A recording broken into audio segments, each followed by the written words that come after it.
All right, so the iPad Pro 2018. Let's talk about it.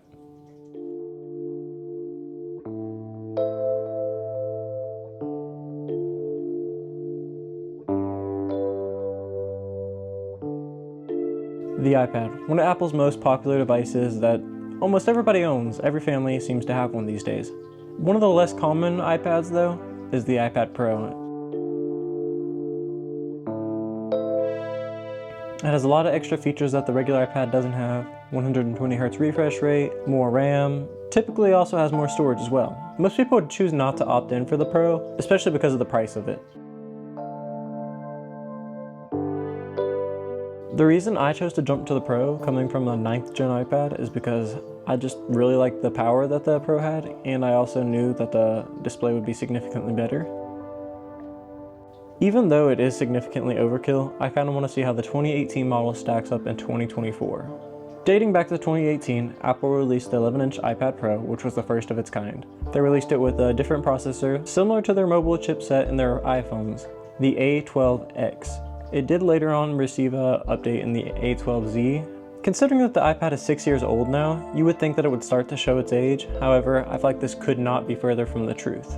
Coming from someone who has an iPad Pro and a MacBook Pro, I find myself spending most of my time on my iPad Pro, especially because of how small, light, and portable it is. It has amazing speakers, an excellent display, and even a really good camera on it. To be able to dedicate certain parts of the chip to certain functions. I will say the only reason I have ever considered upgrading from this 2018 model is because the newer iPad Pros have the M2 processor in them. I'd upgrade to the 12.9 iPad Pro just because of how much bigger the screen is. I don't find myself ever running out of space on the 11-inch. It would be more convenient to have the 12.9. Even though the 11-inch is more portable, I just think it'd be easier to do most of my tasks on the 12.9. I use my iPad Pro in the Logitech Combo Touch case. Even though I do have their Magic Keyboard, I just find myself using it more without the keyboard attached. You still get the option with the keyboard. It doesn't give you the extra port, but I don't really ever use the port on my iPad as it is. Even though this specific iPad is 6 years old, I've only had it for about 3 or 4. I did buy it used, but there were no flaws on it. It had always been in a case, and the only thing that I would say now is I can start to tell that the battery is decreasing. I typically charge it only every 2 or 3 days. I use it occasionally for schoolwork, but mostly just for content, like watching YouTube, playing games on it, and it is still capable of doing video editing, but I don't really think I would find myself ever using the iPad for that. It is nice to know that I could do that if I wanted to, just be entirely mobile and not have to carry around such a large laptop with me.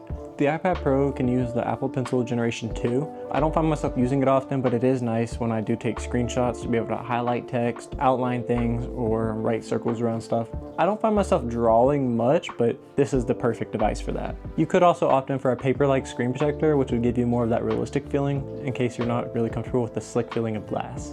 Even though most of the iPad models are able to do what I do on my iPad Pro, I really do enjoy the 120Hz ProMotion display. It's just really convenient when I'm scrolling through text or looking on websites, or it also saves me some battery life when I'm watching YouTube. There are a few games that scale up to 120Hz, but I don't ever find myself really playing those games. Those games being like PUBG, Call of Duty Mobile, and a few other games. Something else I really enjoy about the iPad Pro is once again the display. I love how the edges are rounded off. It's not squared off like the 9th gen iPad. The only real improvements between the 2018 version of the iPad Pro and the 2024 version of the iPad Pro is that processor. The M2 versus the A12X is a significant difference. Even having the A12X, I find myself never using its full potential. It has plenty of power to last me a few years, and I look forward to hanging on to this for as long as possible. Like I said earlier, the only reason I would ever choose to upgrade is to go to the larger iPad because of that extra screen size and extra battery life.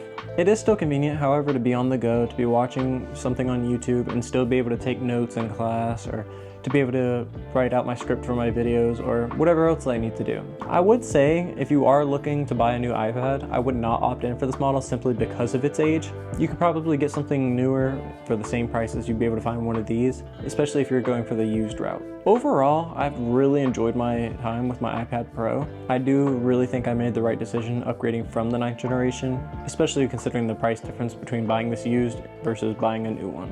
I must use this device more than I use my iPhone, and considering I have my iPhone on me 24/7, I would definitely say the iPad Pro is something to go for. Whether you're a student or somebody who needs it for work, I would definitely say the iPad Pro is something to look into. If you don't need the keyboard or the mouse, it is still really nice to have that Apple Pencil. I can tell there's virtually no latency between the display and the pencil, so it is almost like writing on a piece of paper. My final conclusion is that if you're in the market to buy an iPad, I would definitely say aim for the Pro if you're able to, because it has so many bonus features on top of the base metal iPad or even above the Air. Plus, it also has a lot of compatibility with accessories, meaning you can get whatever you would need to work with it. In 2024, I would say don't go for the 2018 model, even though it still has plenty of power today. It would be more worth going for something newer to last you 10 years, whereas the 2018 model only has a couple more years of support. I don't feel the need to upgrade anytime soon, but whenever they stop support for it, I'll probably opt in to upgrade anyways. I hope you guys enjoyed this.